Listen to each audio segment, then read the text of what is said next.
पेशाब के साथ मनी निकली तो क्या हुक्म है? अगर पेशाब के साथ मनी निकल जाए तो गुस्ल बाकी रहेगा या दोबारा करना होगा? इरफान साहब इंडिया से।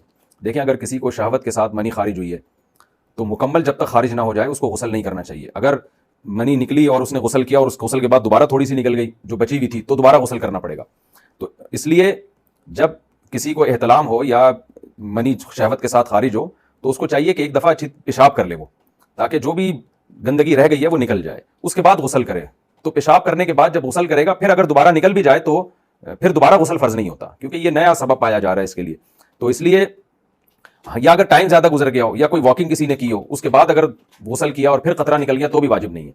तो कुछ खतरात बाज दफा अटके रह जाते हैं, तो फौरन अगर आपने गुस्ल कर लिया और फिर दोबारा खतरा निकल गया मनी का खतरा, तो गुस्ल वाजिब दोबारा हो जाएगा। इसलिए जब भी मर्द पे गुस्ल फर्ज हो तो वो एक दफा पेशाब कर ले या थोड़ी देर यानी टाइम गुजार ले वो, ताकि वो जो जो भी गंदगी निकलनी थी वो अच्छी तरह से निकल जाए, एक दफा फिर गुस्ल कर ले।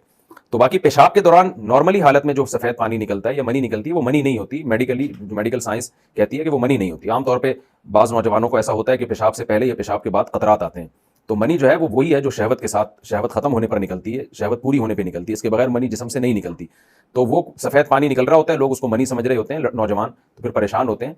तो ख्वाहिश नफ्स के बगैर जो इंसान के जिस्म से सफ़ेद पानी निकलता है तो वो कोई फास्फोरस वगैरह का पानी होता है, वो डॉक्टर से पूछ लें उसमें दवा लेनी है नहीं लेनी।